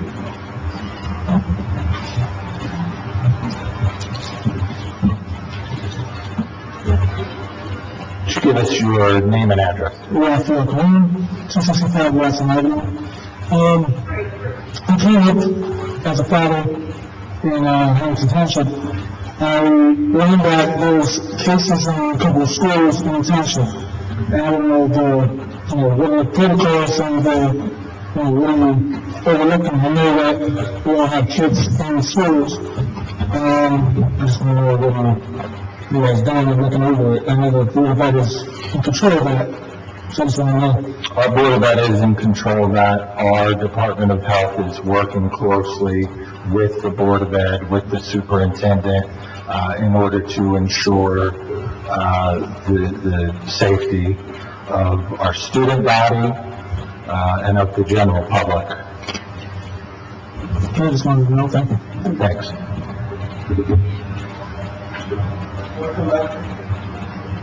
Well, you still have time. Just I also agree with this gentleman's comment about the hunting.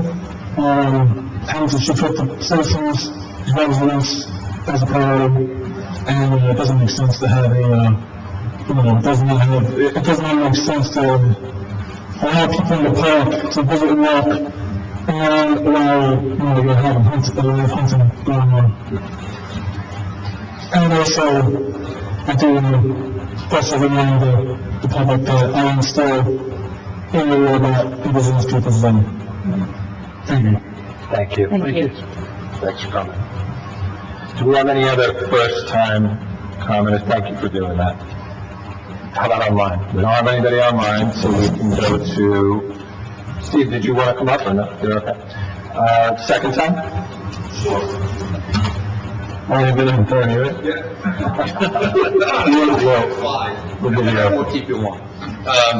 But again, I pretty much said everything I had to say. This is, it just doesn't make sense. It comes back to, when we were here before, and that's far from over, but they haven't really kept moving with the entire development of that site. Our rallying cry was basically unnecessary. And I think we're here again. Is it that critical with deer management to hunt 28 acres adjacent to residences? It makes no sense to me. I don't see why you would do that. The other thing is, just before I lose my train of thought, Mr. Carroll, I'm older than you, so that happens pretty quickly. But it's going on for 4 months. I believe it started October 10th or 12th through February 20th. So the most beautiful time of year back there is generally the fall foliage. I mean, you feel like you're in New England. And look, I don't know about you, I'm not taking my chances. I don't even feel safe in my backyard. I'm certainly not going to go walking through the woods to get to the top of the dam and take a look around and look at all of it. It just doesn't make any sense to me, and I don't know why it's necessary. Did they give certain hours that they're going to be out? That was actually my question too, yeah. The hours of the park's open. I mean, there's no restrictions on their hours. It's not me. You can't tell who's talking because everyone's natural. I believe it's still in the dust. Oh, I was just saying, I think I had the same question, you mentioned the time period was October to February, right? October 10th to 12th Yeah, right. to February 20th. Because I know in the past, my husband's a runner, an avid runner, so I know in the past they've had some of the deer runs. I know it was like specific times, very maybe it was like 4 to 6 a.m. and then a different, so I'm just curious. Not my understanding. Now, that said, the Park Commission's website is not the easiest thing to navigate. Okay. They've recently put up some signs, but it's interesting because they don't put them out on Hughes or a block as you're entering the park. They put them, Oh, that was actually my question. How are they notifying the public? they're not, someone called me and told me. So the signs, the little placards, like the street sign, are probably 50 to 100 yards in so that you can't see them. So if you pull into the parking lot at Hughes Drive, you will not see a sign notifying people. And there are a lot of ways in and out, not necessarily official ways in and out of that property, so that's concerning too, because a neighbor could take a trail that's not like an official trail into the area and walk into the middle I'm of. going to go out in my backyard. Again, someone notified me towards the end of September. We were able to get to the Park Commission meeting, not that it made a difference. But, yeah, they're, it's varied. I mean, I would like to ensure that they are taking every single possible safety measure that they can. I'm sure they are, but At a minimum. I just If you weren't notified, that's concerning. You live as close to that park as anyone. I do. So that is a concern to me to hear that from you. And I'm under advice of counsel. Thank you. So, yeah, I have nothing further. If you have questions, I'm happy to answer questions, but it We appreciate you bringing it just to our doesn't seem attention, necessary. Dino, if I can, Council President, I'm sure it's not just DFW 21, it's the other park in different zones, correct? Absolutely. So, what's probably more concerning to me as being a former hunter, is public safety. I kind of find it hard to gather around. I remember hunting as a kid in the woods behind my house. You took every precaution yourself as a hunter. Of course, you, from time to time, would see people, whether somebody walking in the wood with the dog or just kids playing. You always, looked out for them signs, right? Of course, the park setting's a little different, especially Mercer Park, as big as it is, and as many people that utilize it, along with Dam Site 21. I fish back there, so, is it open to anybody? You have to apply for a permit to use them facilities? That's all right, right? But shortest, they have their finest marksmen out there that are, That's why I don't hunt Nationwide. anymore. I don't know what the council president has, what Yeah, I'm looking at it. So, that's what I would have concern about, but go ahead. They are limiting it to 14 permits issued. There are a lot of criteria. They're only allowing, really experienced hunters, must have participated in the deer management programs for a minimum of 2 years. They have to have a certain harvest total, from Mercer County programs in previous years. No fish and wildlife violations on their records. Must have proven to be an effective communicator with hunting managers and generally cooperative. by way of example, if I may, I believe, Princeton Township has engaged hunters and literally... Professionals, correct. And it's a 2-week period, and it's over. I mean, this is going on for 4 months, and it just doesn't seem to make a lot of sense. And again, in such a small area, I just don't understand why it's critical to hunt such a small area that borders residences. And again, to me, it's no different than hunting sandgardens. It really isn't. They're the same size. One's 28 acres, sandgard's actually a couple acres bigger. And like I said, I don't think anybody would think that that's a good idea. So, I understand the precautions and all that, but it's not clicking for me. And again, like I said, I'm older and miss things, but it's just not making a whole lot of sense. So, whatever you can do would be greatly appreciated. Thank you. Thank you. Certainly good seeing everyone again. Have a good night. See you soon. Any other members of the public wishing to comment? Kevin, anybody online? Okay, so seeing no other members of the public wishing to comment, we will go to council comments, starting with Councilwoman Phillips tonight. Oh, I get to go first. Q&A session is over. Okay. Well, I just want to say thank you to those of you who came out tonight, and it is nice to be out. It is nice to see everyone. And Janice, I want to compliment Cornell Heights on their great decorations. Your contest, everything looked phenomenal. The bike decorations, all this area, it's so great to see your community come together like that, and I just wanted to add that. And I know, and actually building on that, I know we're heading into Halloween, and there's a lot of discussion about how to handle that. So it's really nice to drive around town, and I'm sure my council colleagues have seen, people seem to be going overly on top of what they normally would do for Halloween. They've been decorating, you see the spirit. So whether they're, children choose to trick or treat, their parents choose to do that or not, you just see the community really coming together like that. And I know I've enjoyed just driving around town and seeing that. With that in mind, definitely I want to piggyback on you, talking about the local businesses. We've even had some new local businesses open up recently, which has been great to see, even during a pandemic, to see new businesses coming to Hamilton. So continue to support those. And also just, to reinforce, we have our concerns about some of the cases in schools have opened. As a teacher, of course, I'm concerned, but, just continue to do your due diligence and keeping our distance, and hopefully we can continue to be together. And I just want to wish everybody a good night, and thanks again for coming. Thank you, Councilwoman Phillips. I just want to mention two announcements that I think are important to spread the word about. There's two actually job fairs that are taking place over the next week and a half. We have one on October 27th from 3 to 5. This is hosted by the Hamilton Township Economic Development Advisory Commission. It's going to be a virtual job fair. Information can be found by accessing the Hamilton Township website through the Economic Development Office. Also, you can just do a search on the job fair in Hamilton. It's a virtual one, like I mentioned, on the 27th from 3 to 5. And then the county, through the One Stop Career Center, is offering a job fair. This one's unique as well. It's for different times, you have to adapt, right? So this one's a drive-through, and it's at the Cure Arena on October 28th from 11 to 1. So hopefully job seekers will be out and about and mingling and socially distancing in their car, but hopefully they'll be able to get some interest from some of the employees that will be out at these two events.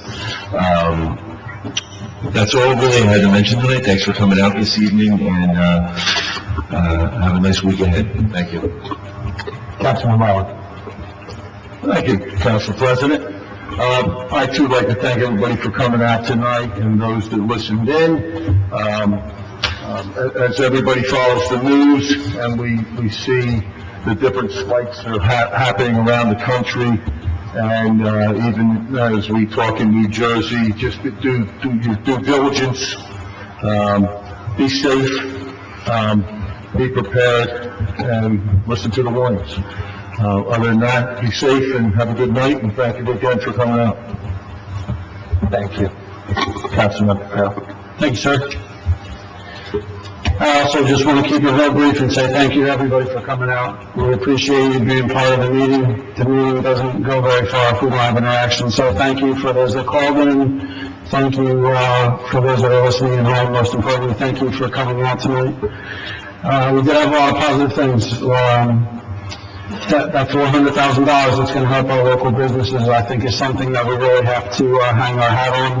And the rest of the monies that are going to help the town try and compensate for the COVID expenses that we had. This has been a different year. I'll just term it that way and be polite. It's been very different. Just from the simple way that we do business, from the simple way that we run our meetings. With that said, I'd just like to thank Chris and Kevin for being here. We appreciate you guys. None of this would be happening. I'm sure everybody at home can hear us a lot better, and that's thanks to the hard work from our staff, so thank you very much. We appreciate you, I know you're behind the scenes, but this isn't possible without you. Hope everybody has a good night, and we'll see you next month. Thank you, Council Vice President. So, I'd just also like to thank everyone who came out, everyone who participated online, and, you know, Halloween's coming up, as was mentioned. Have a safe and enjoyable Halloween. We do have safety guidelines posted on the township website, so I encourage everybody to take a look at those and follow the safety protocols as they've been laid out. And I just want to say that, you know, I'm encouraged by the fact that, you know, in the midst of a health crisis, this mayor, his administration, in cooperation with this council, we continue to do our work for economic redevelopment of our community, even in the midst of a crisis, and we continue to move forward with projects that are going to be beneficial for the township for years to come. The Bromley Fire Site, I'm very happy to be moving forward on the redevelopment of that property. The Neopara site has been an abandoned, fenced-in piece of property over there on East State Street. It's a brownfield. It was a factory for many years. And so to be moving forward on an effort to acquire funds to clean that up can only help the township and the Bromley neighborhood. So I just appreciate everyone who comes together with a sense of common purpose and a sense of common sacrifice in these difficult times. I thank you all for your efforts, and with that, this council meeting is adjourned.